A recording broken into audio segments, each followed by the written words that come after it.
ಮೊನ್ನೆ ಒಂದು ಪ್ರಶ್ನೆ ಎದ್ದಿತ್ತು, ಕಷ್ಟ ಬಂದಾಗ ಹೇಗೆ ನಿವಾರಣೆ ಮಾಡ್ಕೋಬೇಕು ಅಂತ. ಎಲ್ಲ ಶಾಸ್ತ್ರಗಳಲ್ಲೂ ಹೇಳೋದು ಕೂಡ ದೈವವನ್ನು ಮಾಡಿ ಅಂತಾನೆ ಹೇಳೋದು, ಬೇರೆ ಏನೂ ಅದಕ್ಕೆ ಉತ್ತರವನ್ನು ಹೇಳಲ್ಲ.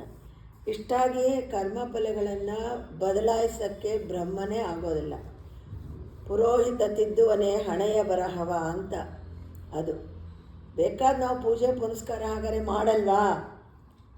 ಏನಾದ್ರು ತೊಂದರೆ ಆಯಿತು ಅಂದರೆ ಶಾಸ್ತ್ರಗಳನ್ನ ಕೇಳಿ ಆ ಶಾಂತಿ ಮಾಡಿಸಿ, ಹೋಮ ಮಾಡಿಸಿ, ಈ ಪೂಜೆ ಮಾಡಿ, ವ್ರತ ಮಾಡಿ, ಇಷ್ಟು ಜಪ ಮಾಡಿ, ಇಷ್ಟು ಪಾರಾಯಣ ಮಾಡಿ ಎಲ್ಲವೂ ಉಂಟು. ಹಾಗಾದ್ರೆ ಅದರಿಂದ ಏನು ಉಪಯೋಗ ಇಲ್ವೇ?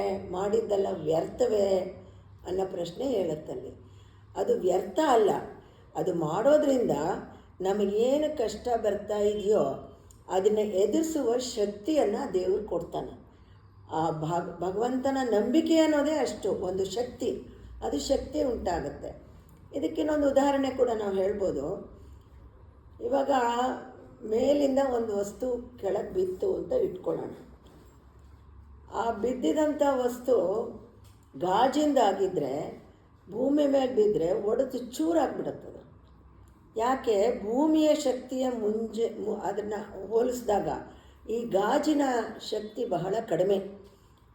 ಅದೇ ಹಾಗಾದ್ರೆ ಆ ಕಷ್ಟವನ್ನು ಆಗದೇ ಇರೋ ಥರ ಹೇಗೆ ಮಾಡ್ಕೋಬೇಕು ಅನ್ನೋ ಮಾತಿಗೆ ಬಂದಾಗ, ಅದೇ ಭೀಮ ಆ ತಾಯಿ ಕೈಯಿಂದ ಕೆಳಗಡೆ ಬಿದ್ದಾಗ ಕಲ್ಲು ಒಡೆದೋಯ್ತು. ಭೀಮಂಗೇನು ಪೆಟ್ಟಾಗಲಿಲ್ಲ. ಇದು ನೀವು ಕಥೆಗಳಲ್ಲಿ ಕೇಳಿದ್ದೀರ. ಹುಟ್ಟಿದ ಮಗು ಕೂಡ ಕೈಯಿಂದ ಹಿಡ್ಕೊಂಡಿರ್ತಾಳೆ, ಅದನ್ನು ಎತ್ತಲಾರದೆ ಅದು ಹಿಂಗೆ ಜಾಡಿಸಿದಾಗ ಕೆಳಗೆ ಬಿದ್ದು ಹೋಗ್ಬಿಡುತ್ತೆ. ಅಲ್ಲಿನ ಬಂಡೆ ಒಡೆದೋಯ್ತು ಅಷ್ಟೇ ಹೊರತು ಭೀಮ ಹೊಡಿಲಿಲ್ಲ. ಭೀಮಂಗೇನೋ ಆಘಾತ ಆಗಲಿಲ್ಲ. ಏನಪ್ಪ ಕಾರಣ ಅಂದರೆ, ಭೂಮಿಯ ಶಕ್ತಿಗಿನ್ನ ಈ ಭೀಮನ ಶಕ್ತಿ, ಆ ಕಲ್ಲು ಬಂಡೆಯ ಶಕ್ತಿಗಿನ್ನ ಭೀಮನ ಶಕ್ತಿ ಜಾಸ್ತಿ ಇತ್ತು. ಆ ಜಾಸ್ತಿ ಇದ್ದಾಗ ಈ ಯಾವ ವ್ಯಕ್ತಿ ನೋವು ಕಷ್ಟ ಅಂತಿರ್ತಾನೋ ಅವನಿಗೆ ಏನೂ ಆಗೋದಿಲ್ಲ. ಆವಾಗ ಅವನದರ ಜಯವನ್ನು ಪಡ್ಕೋತಾನೆ. ಅವನು ಅಂದರೆ ಏನಾಯಿತು, ಒಂದನ್ನು ನಾವು ಸೋಲಿಸ್ಬೇಕು ಅಂದರೆ ನಾವು ಹೆಚ್ಚು ಶಕ್ತಿಯುತರಾಗಬೇಕು.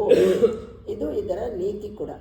ಅದು ಸಾಧ್ಯವೂ ಕೂಡ, ಪ್ರಾಕ್ಟಿಕಲ್ ಆಗೂ ನಿಜ, ವೈಜ್ಞಾನಿಕವಾಗಿ ಕೂಡ ಅದು ನಿಜನೇ. ಎರಡು ವಸ್ತುಗಳನ್ನು ಕಲೆಕ್ಷನ್ ಆದಾಗ ಯಾವ ವಸ್ತುವಿನ ಪ್ರಾಬಲ್ಯ ಜಾಸ್ತಿ ಇರುತ್ತೋ ಇನ್ನೊಂದನ್ನು ಸೋಲಿಸುತ್ತೆ. ಅದು ಹೀಗಿರೋದ್ರಿಂದ ಕಷ್ಟವನ್ನು ಈ ವಿಚಾರದಲ್ಲಿ ಮನಸ್ಸನ್ನು ಹೋಲಿಸಿಕೊಂಡು ಯಾವುದು ಶಕ್ತಿಯುತ ಆಗಬೇಕೋ ಅದಕ್ಕೆ ಹೆಚ್ಚು ಪುಷ್ಟಿಯನ್ನು ಕೊಟ್ಟಾಗ ಅದು ತನ್ನ ಜಯವನ್ನು ಪಡ್ಕೊಳ್ಳೋಕ್ಕೆ. ಇದು ಒಂದು ಸುಮ್ಮನೆ ಒಂದು ವಿಚಾರದ ರೀತಿಯಲ್ಲಿ ನಾನು ಹೇಳಿರೋದು. ಇದು ಸರಿ ಅನಿಸ್ತು ನನಗೂ, ಇಲ್ಲಿ ಹೇಳ್ಬೋದು ಅಂತ, ಅದಕ್ಕಾಗಿ ನಾನು ಹೇಳಿದ್ದೀನಿ. ಇನ್ನೊಂದು ಮಾತನ್ನು ಹೇಳಿದ್ರೆ, ನಾವು ಶಂಕರಾಚಾರ್ಯರ ಬಗ್ಗೆ ನೆನ್ನೆ ಹೇಳ್ತಾ ಇದ್ವಿ. ಶಂಕರಾಚಾರ್ಯರ ಬಗ್ಗೆ ಹೇಳ್ತಾ ಒಂದೆರಡು ಕಥೆಗಳನ್ನು, ಅವರ ಸಾಮರ್ಥ್ಯವನ್ನು, ಅವರ ಉತ್ಕೃಷ್ಟವಾದ ಏನು ಆ ಶಕ್ತಿ ಇದೆಯೋ ಅದ್ರ ಪ್ರದರ್ಶನ ಎಲ್ಲೆಲ್ಲಾಗಿಯೋ ಅಂಥದ್ದು ಒಂದೆರಡು ಹೇಳೋಣ ಅಂತ ಅನ್ನಿಸ್ತು. ನಿಮಗೆ ಗೊತ್ತಿರೋ ಹಂಗೆ ಕೆಲವೆಲ್ಲ ಗೊತ್ತಿದೆ ನಿಮಗೂ. ಸ್ವಲ್ಪ ತಿಳಿದೇ ಇರೋ ವಿಷಯವನ್ನು ಹೇಳಬೇಕು ಅಂತ ಬಂದರೆ, ಚಕ್ರ ಪೂಜೆಯನ್ನು ತಂದವರು ಶಂಕರಾಚಾರ್ಯರು. ಶ್ರೀಚಕ್ರ ಅಂತ ಎಲ್ಲರೂ ಕೇಳಿದ್ದೀರ. ಅದರಲ್ಲಿ 2-3 ಥರ ಇದೆ. 2 ಥರ ಅಂತೂ ಎಲ್ಲರೂ ನೋಡಿರ್ತೀರ. ಮೇರು ಚಕ್ರ, ಸಮತಲವಾಗಿ ಕಾಣುವಂಥ ಒಂದು ಚಕ್ರ. ಈ ಫೋಟೋಗಳಲ್ಲಿ ಕಾಣೋದೆಲ್ಲ ಸಮತಲವೇ, ಅದರಲ್ಲಿ ಚಕ್ರ ಇರುತ್ತೆ. ಅದರಲ್ಲಿ ನೋಡ್ತಾ ಇದ್ದಾಗ ನೀವು ಅಲ್ಲಿ ರೇಖಾಕೃತಿಯ ರೀತಿಯಲ್ಲಿ ಆ ಚಕ್ರ ಇದೆ. ಯಾರೇ ಪ್ರಯತ್ನ ಪಟ್ಟರೂ ತುಂಬ ಕಷ್ಟ ಅದನ್ನು ಬರೆಯೋದು. ಆ ರೇಖಾಚಿತ್ರಗಳನ್ನೇ ನೋಡಿದ್ರೂ ಕೂಡ, ಅಳತೆ ಇಟ್ಕೊಂಡು ಮಾಡಿದ್ರೂ ಕೂಡ ಅದರ ರಚನೆ ಬಹಳ ಥರ ಗೌಪ್ಯ ರಹಸ್ಯದಲ್ಲಿ ಉಳಿದಿದೆ. ಇದು ಹೇಗಾಯಿತು ಹಾಗಾದರೆ ಈ ಚಕ್ರ? ಶ್ರೀಚಕ್ರ ಅನ್ನೋದು ನಿರಾಕಾರ ಪೂಜೆಯ ಸ್ವರೂಪ. ಶಿವಲಿಂಗನೂ ಕೂಡ ನಿರಾಕಾರವೇ. ಅದು ಸ್ವರೂಪ ರೂಪದಲ್ಲಿ ನಾವು ದೇವರನ್ನ ಸಾಕಾರವಾಗಿ ಪೂಜಿಸೋದಲ್ಲ ಅದು. ಇದಕ್ಕೆ ನಾವು ಶಾಸ್ತ್ರ ಪುರಾಣಗಳನ್ನು ನೋಡಿದಾಗ ನಮಗೆ ಸರಿಯಾಗಿರೋ ಉಲ್ಲೇಖ ಅಲ್ಲಿ ಉಕ್ತವಾಗಿ ನಮಗೆ ಸಿಕ್ಕತ್ತದು.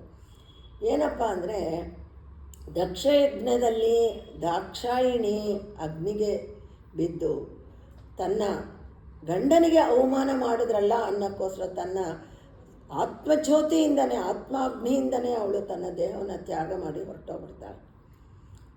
ಆಗ ಪರಮೇಶ್ವರ ಬಂದು ನೋಡ್ತಾನೆ, ಇದೆಲ್ಲ ಏನೇನೋ ಗಲಾಟೆಗಳಾಗತ್ತೆ. ಆಮೇಲೆ ಭೈರವ ಹುಟ್ಟುತ್ತಾನೆ, ಅವನ್ನೆಲ್ಲ ಸಂಹಾರ ಮಾಡ್ತಾನೆ. ಅದೆಲ್ಲ ಆದಾಗ ಅವನ ಪಾಡಿಗೆ ಅವನು ಹಿಮಾಲಯಕ್ಕೆ ಹೋಗಿ ತಪಸ್ಸಿಗೆ ಕುಳಿತುಬಿಡ್ತಾನೆ. ಇದಕ್ಕೂ ಮುಂಚೆ ಇವಳು ಸತಿ, ಅವಳ ಹೆಸರು ಸತಿ, ದಾಕ್ಷಾಯಿಣಿ ಅನ್ನೋಳು ದಕ್ಷಯಜ್ಞನ ಮಗಳು ದಾಕ್ಷಾಯಿಣಿ, ಅವಳು ಸತಿ ಅಂತ. ಆ ಸತಿ ಯಾವಾಗ ಅಗ್ನಿಗೆ ಆಹುತಿ ಆಗ್ತಾಳೋ ಮತ್ತೆ ಅವಳು ಹಿಮವತ್ ಪರ್ವತನ ಮಗಳಾಗಿ ಪಾರ್ವತಿಯಾಗಿ ಜನನವನ್ನು ಪಡ್ಕೋತಾಳೆ. ಆ ಚಿಕ್ಕ ವಯಸ್ಸಿಂದ ಕೂಡ ಅವಳು ಪರಮೇಶ್ವರನನ್ನೇ ನಾನು ಪತಿಯಾಗಿ ಸ್ವೀಕಾರ ಮಾಡಬೇಕು ಅಂತ ಅಂದ್ಬಿಟ್ಟು ಅವಳು ತಪಸ್ಸು ಎಲ್ಲ ಮಾಡ್ತಾಳೆ, ಎಲ್ಲ ಆಗುತ್ತೆ.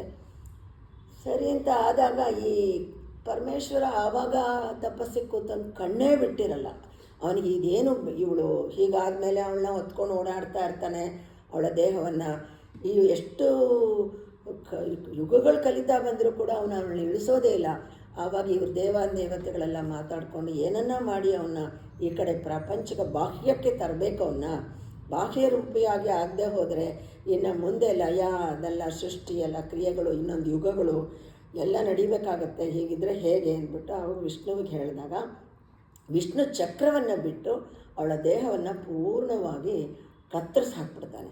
ಅದು ಭಾರತದ ಎಲ್ಲ ಕಡೆಯೂ 18 ಭಾಗಗಳಲ್ಲಿ ಒಂದೊಂದು ಕಡೆ ಒಂದೊಂದು ಭಾಗವಾಗಿ ಬೀಳುತ್ತೆ. ಅಲ್ಲೆಲ್ಲ ಕೂಡ ಶಕ್ತಿಪೀಠಗಳು ಅಂತ ಅವು ಅನ್ನಿಸ್ಕೊಂಡಿದ್ವೆ. ಅಲ್ಲಿ ದೇವಿಯ ಒಂದು ಶಕ್ತಿಯ ಸ್ವರೂಪ ಅಲ್ಲಿ ಜಾಗೃತವಾಗಿರುತ್ತೆ ಅಲ್ಲಿ ಯಾವಾಗಲೂ ಕೂಡ. ಅದು ಹಾಗೆ ಈ ರೀತಿಯಾಗಿ ಪಾರ್ವತಿಯಾಗಿ ಹುಟ್ಟಿದಾಗ ಪರಮೇಶ್ವರನೇ ಮದುವೆ ಮಾಡ್ಕೋಬೇಕು ಅಂದಾಗ ಏನು ಮಾಡಿದ್ರು ಕೂಡ ಅವನೇನು ಕಂಡುಬಿಡಲ್ಲ. ಅವನು ಇದೆಲ್ಲ ಬೇಸರ ಆಗಿ ಯಾವಾಗ ಹೀಗಾಯಿತೋ ಇನ್ನೇನು ಬೇಡ ನನಗೆ ಅಂತ ಅವನು ತಪಸ್ಸಿಗೆ ಹೊರಟೋಗಿರ್ತಾನೆ. ಆವಾಗ ಇವರೆಲ್ಲರೂ ಹೋಗಿ ಮಾತಾಡಿಕೊಂಡು ಏನನ್ನ ಮಾಡಬೇಕು ಅಂತ ಮನ್ಮಥನನ್ನು ಹೇಳ್ತಾರೆ. ನೀನು ಬಾಣ ಬಿಡು ಅವನಿಗೆ, ಮನ್ಮಥನ ಶಿವನ ಮೇಲೆ. ಅವನು ಕಣ್ಣು ತೆರೆದ್ರೆ ಸರಿ, ಅವನು ಪಾಪ ಹೇಳ್ತಾನೆ ಮನ್ಮಥ, ಇಲ್ಲ ಬೇಡ ನನಗೆ ಆಗೋದಿಲ್ಲ ಇದು ಈ ಕೆಲಸ, ಪರಮೇಶ್ವರನ ಒಂದು ಕೋಪಕ್ಕೆ ನಾನು ಬಲಿಯಾಗಬೇಕಾಗತ್ತೆ, ಆಗೋದಿಲ್ಲ ಅಂದರೆ ಕೇಳೋದಿಲ್ಲ. ಪುಲಾಯಿಸಿ ನಾವೆಲ್ಲ ಹಿಂದೆ ನಿಂತಿರ್ತೀವಿ, ನಡಿ ನಡಿ ನಡಿ ಅಂತೇಳಿ ಕರ್ಕೊಂಡು ಬಂದುಬಿಡ್ತಾರೆ. ಅವನು ಪುಷ್ಪ ಬಾಣವನ್ನು 5 ಬಾಣ ಇರುತ್ತೆ. ಅವನು ಇದರಲ್ಲಿ ವಸಂತ ಋತು ಆಗುತ್ತೆ. ಅವನು ಬರೋ ಹೊತ್ತಿಗೆ ಎಲ್ಲ ಹೂಡುಗಳೆಲ್ಲ ಇದಾಗತ್ತೆ. ಒಳ್ಳೆ ವಾತಾವರಣ ಕೂಡ ತುಂಬ ಒಂದು ರಮ್ಯವಾಗಿ ಇರುತ್ತೆ ಅವಾಗ. ಹಾಗಾಗಿ ಈಶ್ವರನ ಮೇಲೆ ಬಾಣ ಬಿಡಬೇಕು ಅಂತ ಅವನ ತಪಸ್ಸಿನಿಂದ ಎಬ್ಬಿಸ್ಬೇಕು ಅಂತ ಬಾಣ ಬಿಡೋಕ್ಕೆ ಹೋಗ್ತಾನೆ. ಬಾಣ ಹೂಡಿ ಅಲ್ಲಿ ಬಿಡೋ ತಗಲಿದ ತಕ್ಷಣ ಅವನಿಗೆ ಪರಮೇಶ್ವರನಿಗೆ ಎಚ್ಚರ ಆಗುತ್ತೆ, ಕೋಪನೂ ಬಂದ್ಬಿಡುತ್ತೆ. ಆಗ ಅವನು 3ನೇ ಕಣ್ಣನ್ನು ಬಿಡ್ತಾನೆ. ಆ 3ನೇ ಕಣ್ಣು ಬಿಡೋತಾನೆ ಅನ್ನೋ ಅಷ್ಟೊತ್ತಿಗಾಗಿ ಹಿಂದೆ ದೇವತೆಗಳಿಗೆಲ್ಲ ಗೊತ್ತಾಗೋರೆಲ್ಲ ಓಡೋಗ್ಬಿಡ್ತಾರೆ. ಪಾಪ ಮನ್ಮಥ ಸಿಕ್ಕಾಕ್ಕೊಂಡು ಆ ಅಗ್ನಿಗೆ ಭಸ್ಮನಾಗಿ ಹೋಗ್ಬಿಡ್ತಾನೆ. ಅಲ್ಲಿ ಇಷ್ಟು ಭಸ್ಮ ಉಳ್ಕೊಂಡ್ಬಿಡುತ್ತದು. ಮತ್ತೆ ಪರಮೇಶ್ವರ ಎದ್ದು ತಪಸ್ಸಿಗೆ ಹೋಗ್ತಾನೆ. ಈ ಭಸ್ಮ ಏನು ಸಾಮಾನ್ಯವಾದದ್ದೆಲ್ಲ, ಪರಮೇಶ್ವರನ ಆ ಅಗ್ನಿ 3ನೇ ಅಗ್ನಿಯನ್ನು ಆ ಕಣ್ಣಿನಿಂದ ಬಂದಂತಹ ಒಂದು ಸ್ಪರ್ಶದಿಂದ ಅದು ಪವಿತ್ರವಾದ ಬಸೀತ ಆಗಿರುತ್ತದು. ಅದನ್ನು ಏನು ಮಾಡಬೇಕು ಅಂತ ಗೊತ್ತಾಗಲ್ಲ. ಆಗ ಈ ವಾಸ್ತು ಪುರುಷನಾದಂಥವನು ಬಂದು ಆ ಚಿತ್ರವೀರ್ಯ ಬಂದ್ಬಿಟ್ಟು ಅದನ್ನೆಲ್ಲ ಜೋಡಿಸಿ ಒಂದು ಬೊಂಬೆಯನ್ನು ಮಾಡ್ತಾನೆ. ಅದನ್ನು ಆ ಬೂದಿಯಿಂದ ಎಲ್ಲ ಬೊಂಬೆ ಮಾಡಿ ಅಲ್ಲಿ ಇಟ್ಕೋತಾನೆ. ಆ ಬೊಂಬೆಯನ್ನು ಮಾಡಿ ಇಟ್ಕೊಂಡ್ಮೇಲೆ ಅವರು ಈ ಋಷಿಮುನಿಗಳು ಎಲ್ಲರೂ ಬರ್ತಾರೆ ಸಹಾಯಕ್ಕೆ, ಹೀಗಾಗೋಯ್ತಲ್ಲ ಹೀಗೆ ಅಂತ. ಯಾಕೆಂದರೆ ಮನ್ಮಥನ ಹೆಂಡ್ತಿಗಳು ಅಂತ ಅಳ್ತಾಳೆ. ನಾನೇನು ತಪ್ಪು ಮಾಡಿದ್ದೆ, ನನ್ನ ಗಂಡನನ್ನು ಕಳ್ಕೊಂಡು ಈ ರೀತಿ ಆಗೋಯ್ತಲ್ಲ, ನನಗೆ ಜೀವನದಲ್ಲಿ ನಾನು ಏನು ಮಕ್ಕಳು ಕೂಡ ಪಡ್ಕೊಂಡಿಲ್ಲ, ಹಾಗೆ ಹೀಗೆ ಅಂತೇನೋ ಪ್ರಲಾಪ ಅವಳದು ಬೇಕಾದಷ್ಟು ಹೇಳ್ಕೊತಾಳೆ. ಆವಾಗ ಅವರೆಲ್ಲ ಹೇಳ್ತಾರೆ, ಇರು ಏನನ್ನ ಮಾಡೋಣ ಅಂತ ಹೇಳಿ ಮತ್ತೆ ಹಿಮ ಪರ್ವತಕ್ಕೆ ಹೋಗಿ ಅಲ್ಲೊಂದು ಯಜ್ಞವನ್ನು ಮಾಡ್ತಾರೆ. ಯಜ್ಞ ಮಾಡಿದಾಗ ಯಜ್ಞದ ಕಡೆಯಲ್ಲಿ ಆ ಅಗ್ನಿಯಿಂದ ಲಲಿತಾ ಪರಮೇಶ್ವರಿ ಉದ್ಭವ ಆಗ್ತಾಳೆ. ಅಲ್ಲಿ ಅವಳು ಅಗ್ನಿಯಿಂದ ಜ್ಞಾನಾಗ್ನಿಯಿಂದ ಹುಟ್ಟಿರೋದ್ರಿಂದ ಅವಳು ಲಲಿತಾ ಪರಮೇಶ್ವರಿ ಆಗಿ ಚಿದಗ್ನಿಕುಂಡ ಸಂಭೂತ ದೇವಕಾರ್ಯ ಸಮುದ್ಯತ ಅಂತ. ಈ ಇತ್ಲ ಕಡೆ ಏನಾಗುತ್ತೆ, ಅವನು ಬೊಂಬೆಯನ್ನು ಮಾಡ್ತಾನಲ್ಲ, ಅವನು ವಾಸ್ತುಪುರುಷ, ಅವನು ಹೇಳ್ತಾನೆ ಅವನಿಗೆ, ನೀನು ಹೋಗಿ ಎಷ್ಟು 1000 ಶತರುದ್ರ ಯಾಗದ ಒಂದು ಪಾರಾಯಣ ಮಾಡಿ ಯಜ್ಞವನ್ನು ಮಾಡು, ಪರಮೇಶ್ವರನನ್ನು ಒಲಿಸ್ಕೊ, ನಿನಗೆ ಮತ್ತೆ ಪುನರ್ಜನ್ಮ ಆಗಬಹುದು ಅಂತ ಹೇಳಿ ಕಳಿಸ್ತಾನೆ. ಅಲ್ಲಿ ಅವನು ಎಲ್ಲ ಯಾಗ ಎಲ್ಲ ಮಾಡ್ತಾ ಇರ್ತಾನೆ. ಪರಮೇಶ್ವರ ಕಡೆ ಪ್ರತೀಕ್ಷೆ ಆಗ್ತಾನೆ, ಕೇಳಿದಂತಹ ವರವನ್ನೂ ಕೊಡ್ತಾನೆ. ಸುಖವಾಗಿ ಇಷ್ಟು ವರ್ಷ ನೀ ಚೆನ್ನಾಗಿ ಬಾಳು. ಆದರೆ ಯಾರ ಕಣ್ಗೂ ನೀನು ಮನ್ಮಥ ಇರೋದು ಕಾಣೋದಿಲ್ಲ. ಅದಕ್ಕೆ ಅವನಿಗೆ ಅನಂಗ ಅಂತ ಹೆಸರು. ಅಂಗ ಇಲ್ಲದೆ ಇದ್ದವನು ಇದ್ದಾನೆ, ಅವನ ಹೆಂಡತಿಗೆ ಮಾತ್ರ ಅವನು ಕಾಳ್ತಾನೆ, ಪ್ರಪಂಚದಲ್ಲಿ ಎಲ್ಲೂ ಕೂಡ ಅವನ ಮನ್ಮಥನ ಕಾಣೋದಿಲ್ಲ. ಆ ರೀತಿಯಾಗಿ ಅವನಿಗೆ ವರ ಕೊಡ್ತಾನೆ. ವರ ಕೊಟ್ಟಾಗ ಆ ಬೊಂಬೆ ಇರುತ್ತಲ್ಲ, ಅದಕ್ಕೆ ಹೋಗ್ತಾ ಪರಮೇಶ್ವರ ಹಿಂಗೆ ತಿರುಗಿ ನೋಡ್ತಾನೆ. ಆ ದೃಷ್ಟಿಯ ಒಂದು ಕೃಪೆಯಿಂದ ಅದಕ್ಕೆ ಜೀವ ಬರುತ್ತೆ. ಆಮೇಲೆ ಹರಿಸಿ ಕೂಡ ಹೋಗ್ತಾನೆ, ನೀನು ಸುಖವಾಗಿರಪ್ಪ ಹಾಗೆ ಹೀಗೆ ಅಂಥೇಳಿ. ಇದನ್ನೆಲ್ಲ ಬ್ರಹ್ಮ ನೋಡ್ತಾ ಇರ್ತಾನೆ. ನೋಡ್ತಾ ಇದ್ದಾಗ ಅವನಿಗೆ ಬಹಳ ಸಂತೋಷ ಆಗುತ್ತೆ. ಹೀಗೆ ತಾನೇ ನಾಶ ಮಾಡಿದಂಥದಕ್ಕೆ ಮತ್ತೆ ಜೀವವನ್ನು ಕೊಟ್ಟನಲ್ಲ ಅಂಥೇಳಿ ಭಂಡ ಭಂಡ ಅಂತ ನಾನು. ಹಾಗಂದ ತಕ್ಷಣ ಅವನಿಗೆ ನಾಮಕರಣ ಮಾಡಿದಂಗೆ ಆಗುತ್ತೆ. ಬಂಡಾಸುರ ಅವನೇ. ಬಂಡಾಸುರನ ಆಗ ರಾಕ್ಷಸನಾಗಿ ಮುಂದುವರಿತಾ ಬರ್ತಾನೆ. ಪರಮೇಶ್ವರನ ಕೃಪೆಯಿಂದ ಬಂದಿದ್ದರಿಂದ ಬೇಕಾದಷ್ಟು ವಿಪರೀತವಾದ ಶಕ್ತಿ ಅವನಲ್ಲಿ ಇರುತ್ತೆ, ಯಾರನ್ನೂ ಬಿಡೋದಿಲ್ಲ. ಮನುಷ್ಯನಲ್ಲಿ ಇರುವಂತಹ ಗುಣವೇ ಅದು. ಯಾವಾಗಲೂ ತನಗೇನನ್ನ ಒಂದು ಅತಿಶಯವಾದ ಒಂದು ವಸ್ತು, ಅದು ಪರಾಕ್ರಮ ಇರಲಿ, ರೂಪ ಇರಲಿ, ಐಶ್ವರ್ಯ ಇರಲಿ, ಮತ್ತೊಂದಿರಲಿ, ವಿದ್ಯೆ ಇರಲಿ, ಕಲೆ ಇರಲಿ, ಯಾವುದೇ ಇರಲಿ, ಅದು ಬಂದ್ಬಿಟ್ರೆ ಅಹಂಕಾರ ತಲೆಗೆ ಏರಿಬಿಡುತ್ತೆ. ಹಾಗೆ ಕೂಡ ಇವನು ರಾಕ್ಷಸನ ತಲೆಗೇರಿ ಎಲ್ಲರನ್ನೂ ಸಂಹಾರ ಮಾಡ್ತಾ ಬಂದ್ಬಿಡ್ತಾನೆ. ಎಲ್ಲಿ ಮಟ್ಟಿಗೆ ಹೋಗುತ್ತೆ ಹೋಗುತ್ತೆ ಹೋಗುತ್ತೆ ಅಂದರೆ ಇಂದ್ರನನ್ನು ಸೆಳೆದು ಬಿಸಾಕಿ ಅವನು ಆ ಜಾಗದಲ್ಲಿ ಕೂಡ ಹೋಗಿ ಆಕ್ರಮಣ ಮಾಡ್ಕೊಂಡು ತಾನೇ ಅದಕ್ಕೆ ಇಂದ್ರ ಅಂತ ಹೇಳ್ಕೊಂಡು ಬದುಕ್ತಾ ಇರ್ತಾನೆ. ಆವಾಗ ಇಂದ್ರ ಅವರುಗಳೆಲ್ಲ ಬಂದು ಕೇಳ್ಕೋತಾರೆ ಏನು ಮಾಡಬೇಕು ಅಂತ. ಆಗ ಅವ್ರು ಹೇಳ್ತಾರೆ, ಇದು ಈಶ್ವರನ ಕೈಲಾಗುವಂಥದ್ದಲ್ಲಪ್ಪ, ಕಾಮೇಶ್ವರಿ ಅಲ್ಲಿ ಲಲಿತಾ ಪರಮೇಶ್ವರಿ ಉದ್ಭವ ಆಗಿದ್ದಾಳಲ್ಲಿ, ಅವಳನ್ನ ಕೇಳು, ಅವಳು ಮಾತ್ರ ಸಂಹಾರ ಮಾಡಲಿಕ್ಕೆ ಸಾಧ್ಯ ಅಂತ ಅಲ್ಲಿ ಹೇಳ್ತಾರೆ. ಆಗ ಅವಳು ಹೇಗಿರ್ತಾಳೆ ಅಂದರೆ, ಆ ಒಂದು ವಿಪರೀತವಾದ ಸೌಂದರ್ಯ, ತ್ರಿಪುರ ಸುಂದರಿ ಅಂತ ಅದಕ್ಕೆ ಅವಳಿಗೆ ಹೆಸರು. ಆ ರೀತಿಯಾಗಿ ನಾವು ಯೌವನದಿಂದ ಒಂದು ಪ್ರಕಾಶಮಾನವಾಗಿ ಹೊಳೆಯುತ್ತಿರುವಂತಹ ಒಂದು ಪುತ್ಥಳಿ ಥರ ಅವಳು ಚೆನ್ನಾಗಿ ಕಾಣ್ತಿರ್ತಾಳೆ. ಅವಳು ಒಂದು ಕಾಲು ಹೀಗಿಟ್ಕೊಂಡು ಬಲಗಾಲನ್ನು ಹೆಬ್ಬೆಟ್ಟನ್ನು ಒಂದು ಬಿಂದುನಲ್ಲಿ ಹೀಗೆ ಸ್ಪರ್ಶ ಮಾಡ್ತಾ ಇರ್ತಾಳೆ ಭೂಮಿನ. ಆ ಬಿಂದುವೇ ಅವಳ ವಾಸಸ್ಥಾನ. ಅದು ಶ್ರೀಚಕ್ರದ ಪ್ರಾರಂಭದ ರಚನೆ. ಅದು ಆ ಶ್ರೀಚಕ್ರದ ಪ್ರಾರಂಭದ ರಚನೆ ಅದಕ್ಕೆ ಪೂರ್ಣವಾಗಿದೆ. ಅದರ ಕಡೆಯಲ್ಲಿ ನಾನು ಹೇಳ್ತೀನಿ ಅದಕ್ಕೆ ಏನೇನು ರಚನೆಗಳಿದೆ ಅಂತ.